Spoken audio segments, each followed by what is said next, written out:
Nous allons commencer le premier exemple de la leçon. Cet exemple a été fait la semaine dernière en classe à distance, donc on va le reprendre.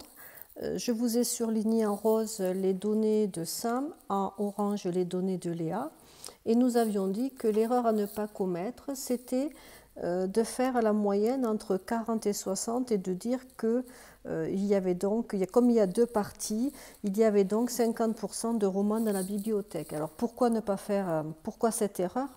On ne peut pas le faire car 40% ça se rapporte à 45 livres et 60% ça se rapporte à 75 livres. Ce n'est pas le même nombre de livres. Donc nous avions dit que peut-être qu'au départ nous allions calculer le nombre de romans de Sam puis le nombre de romans de Léa.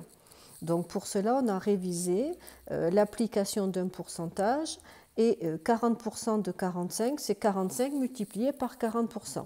Donc je vous ai écrit l'opération à effectuer et j'ai fait en une seule opération.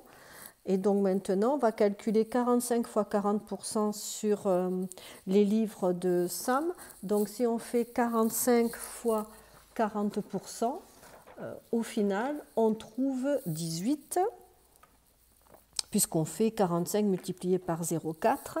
Et quand on fait le calcul pour 75 fois 60%, on trouve 45.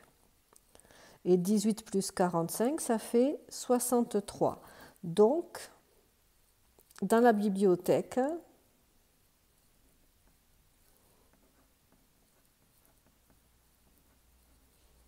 il y a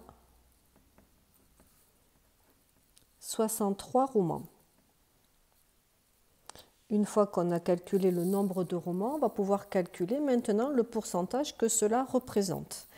Donc, quand nous avons révisé sur un exercice le calcul d'un pourcentage, il faudrait savoir, nous on sait qu'on a 63 romans pour 45 plus 75 livres, ce qui fait 120 livres. Nous, ce que l'on aimerait, c'est savoir combien de romans nous aurions pour 100 livres. C'est ce qui représente le pourcentage. Et donc, pour calculer ce nombre X, on peut faire le produit en croix.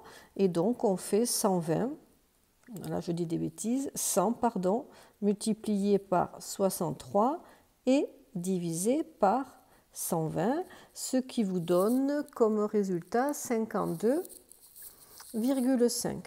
Donc, au final, il y a 52,5% de romans dans la bibliothèque.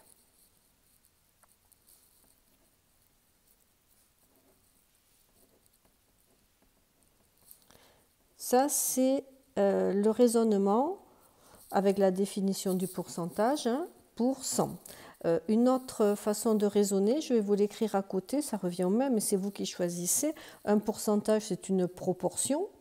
Donc en fait, on va calculer la proportion de 63 livres sur 120 livres. Et ensuite, cette proportion, on peut la multiplier par 100 pour avoir un pourcentage. On va retrouver exactement la même chose. Si vous regardez, ça fait 63 fois 100 sur 120. Donc c'est vous qui choisissez soit l'écriture de la définition du pourcentage, avec l'égalité des produits en croix, soit vous utilisez la proportion, un pourcentage comme proportion. Voilà, et on trouvera la même chose.